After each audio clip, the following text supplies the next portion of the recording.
afternoon everybody! Ang init-init ngayon guys at nandito kami ngayon sa aming waiting shed. At kasama namin yung mga bata namin, aming kapitbahay at barkada ng aking Junakis guys. And alam niyo guys, ito si Daniel guys, si Dudong. Si Dudong yun guys. Yun yung anak ko yan, anak. Yan yung anak ko. Clarence! Clarence! Look at the camera anak! Yan yung anak kong gwapo. Parang si Robin Padilla. Wow! At yan si Iseng. Yan yung mabait ko na, kapitbahay ko yan. Mabait at maganda yan.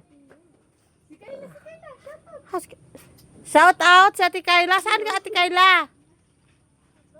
No, mga gwapo sa Purok 3. Mga gwapo sa Purok 3. Yan si Andong. Yon si Mile. Yon si Daniel. Si Ate Marian.